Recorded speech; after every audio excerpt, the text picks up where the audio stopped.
Hi everyone, my name is Jalen Robansky and I am doing my presentation on the ABC Brainstorm strategy with Antoni Gaudi. So what is ABC Brainstorm? ABC Brainstorm is a strategy that uses the alphabet. It is a fun way to get students thinking and also engaged. It is extremely beneficial and it is also very easily applicable and requires very few resources, which is why I chose this strategy really. So the steps of the ABC Brainstorm strategy are to present the topic to your students. First of all, it should be a more general topic, something that students could easily think of answers to for different letters of the alphabet. So you want it to be general so that students can fill in all the letters of the alphabet. So you would have students list the letters and then leave enough room to the side of each letter so that they can fill in a word or phrase pertaining to the topic. So, A, B, C, D, E, all the way through Z, and then by each letter, they'll list a word or phrase, say, pertaining to the war or something of that sort. So then students will think and write. You will give them an allotted time to think and brainstorm ideas and then write them out. After that, you can pair students up either in groups or just pair them up with one other student so that they can really fill in the rest of their blanks and get different ideas. And then lastly, you should have a whole class discussion where students share some of their ideas that they put for different letters. And this is really a great opportunity for students to gain different ideas that they might not have thought of and just really broaden their ideas about the topic. So the purpose and benefits of ABC Brainstorm are that it activates prior knowledge. So it really gets students thinking. Again, this is especially great if you have a lesson that's carrying over for a couple of days. It can be just a quick and fun way to get students thinking about what you previously talked about so that they can continue. And then it also builds background knowledge. So students during this activity have to do a lot of brainstorming, and they might even encounter that through their brainstorm, they come up with words or phrases that they hadn't really even thought of pertaining to the topic before. So then lastly, the discussion broadens ideas. Like I said before, it's a great way to just get students thinking more creatively or in new ways or in ways that they hadn't thought of before. So what topics can be used? Broad or general topics are really best so that students can fill in all the blanks. This, if you use a broader topic, it's good because, like I said, there's an easier application of this.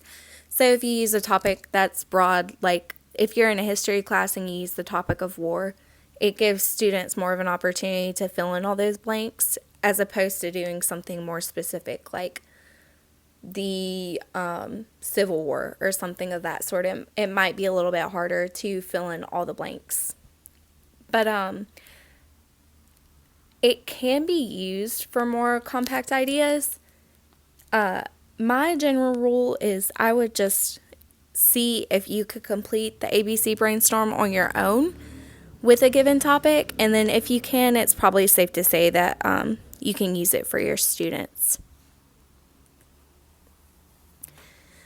Variations of this strategy could be using the name of the topic. So instead of using the alphabet, you could actually just present the name of the topic. So for instance, my topic is Antoni Gaudi, and instead of using the alphabet, I could just get students to fill in blanks pertaining to the letters of his name.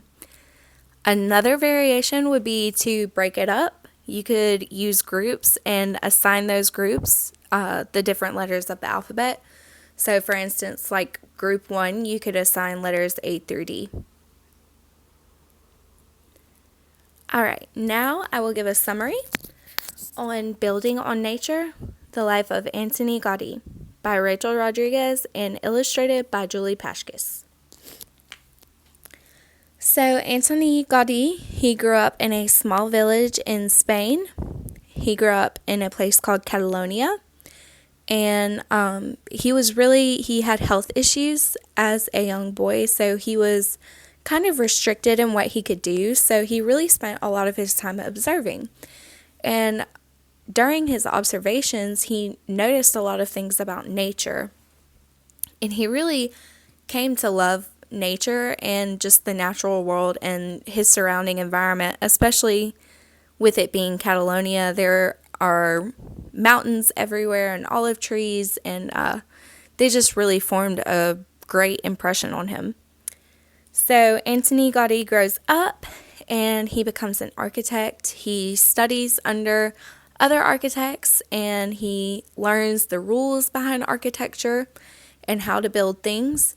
But he also really creates his own style. He is revolutionary in the fact that he thinks of different ways to apply architecture and comes up with really just amazing color palettes that were very different for the time and uses different aspects like mosaic in his architecture. So basically, the book goes on to talk about the different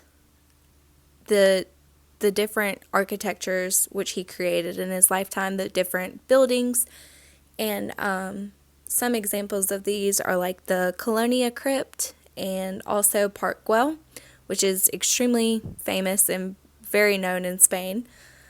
And then really the book ends with just stating that Antoni Gaudi is a very revolutionary artist and architect of his time, and he really found a way to turn nature into art. So why I chose this book? I chose this book because it has a very wide range of vocabulary. I think this book is wonderful for the elementary level or even middle school level, because at the elementary level, students could still grasp the concepts of the book and really be engaged with it. But at the middle school level too, it might even be a good book to teach students new vocabulary terms, especially pertaining to art. So it also covers important topics in art history, like architecture, and really the revolutionary style of Antoni Gaudi and how it affected architecture after his time. I also chose this book because of the illustration. I think the illustration is really beautiful in this book, and there's actually an example of it included in this slide. I think it will really keep students engaged because there are just so many beautiful things to look at as they read. It also covers important topics and elements of art, which could be extremely beneficial in an art classroom, such as what I will be teaching in my content area. So to apply this strategy for my content area, I will read the book and then introduce the ABC Brainstorm strategy. I will allow several minutes so students can think and write their ideas out. Then I will pair students up to fill in blanks. And then lastly, we'll have a whole class discussion to bounce around different ideas for different letters of the alphabet.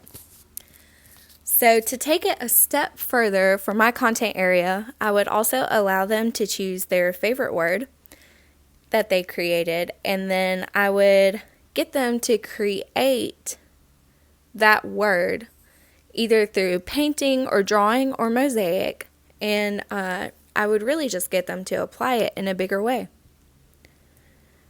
So I use this variation because students can apply learning in a real way through this. When they're actually creating something, they're actually engaged in a higher level of learning, and they will be able to better understand aspects of art that Antoni Gaudi used.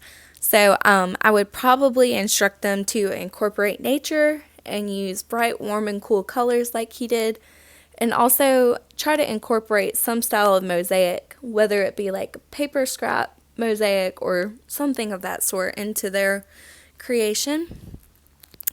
So through this, I think they can experience his creativity firsthand, and then I would also probably get them to take something which would otherwise serve a different purpose and give it a new meaning, much like Gaudi.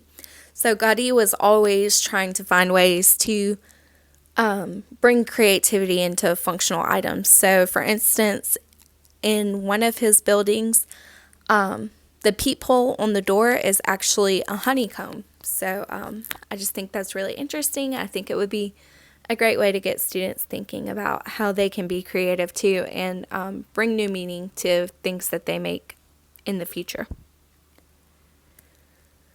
So, in other content areas, the great thing about this strategy is that it's extremely versatile. You could really use it for history, you could use it for language arts, you could use it for math, you could use it really anywhere, especially anywhere where you want students to grasp vocabulary terms or concepts and ideas, which is all content areas.